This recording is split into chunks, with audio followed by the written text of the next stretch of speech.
Local Government Association and local government, I think, across the country has broadly welcomed the report. We've worked very closely with Graham and Alan personally and his committee over really almost the last year. Some elements of the codification inevitably are details that we might have different opinions on, because obviously politics comes into it, and some of the elements perhaps around local income tax or the hypothecation of income taxes.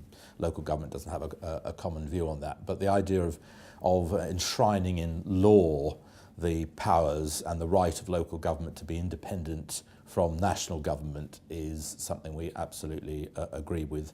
We think the country is far too centralised, far too over-governed from Whitehall and Westminster, and that we think is in line with residents, citizens' views, and now is the time to do something about it. The system as it currently is isn't working. It's not working effectively. Everyone is still too much in silos.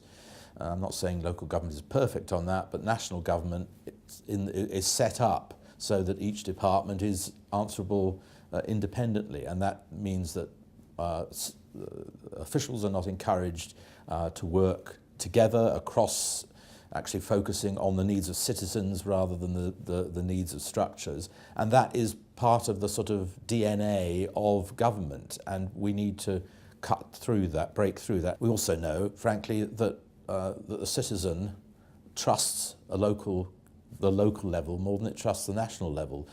Ipsos Mori have just published some research, and it's quite stark that in that verifiable research, 79% of people support decisions that are taken at a local level, and 11% support national decisions being taken about local public services.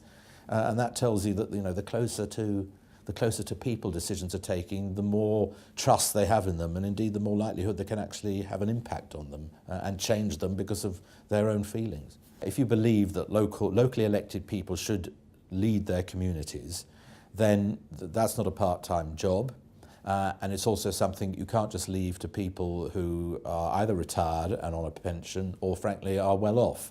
As you say, we've got to attract the brightest and the best people who are committed to public service to come into local government, and people with political ambition as well, and not just to think that the only way of having a politically active life is to dream of the green benches of Westminster. We need greater autonomy, otherwise we are just the sort of plaything of national government. So we're handed down a bit of money and we're told then what to do with it, and then we're checked on how we spend it. Well, we happily, with the coalition government, we've moved away from a lot of that. A lot of the independent inspections have gone, a lot of the ring fencing of money. But I think we're now at the stage that government can take more of a risk with us, can actually say we don't have to control everything in Treasury. We can at least test perhaps different ways of raising taxation, different ways of areas operating. And indeed we're seeing some of that, sometimes in a relatively small way, but it's going in the right direction with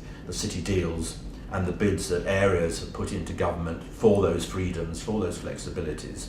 And what we now have to do is learn from those areas and actually see whether it's not pilots, endless pilots asking permission from government, but government just says, okay, that's worked, that's a different way of doing things. Now, all of you've got those freedoms, get on with it.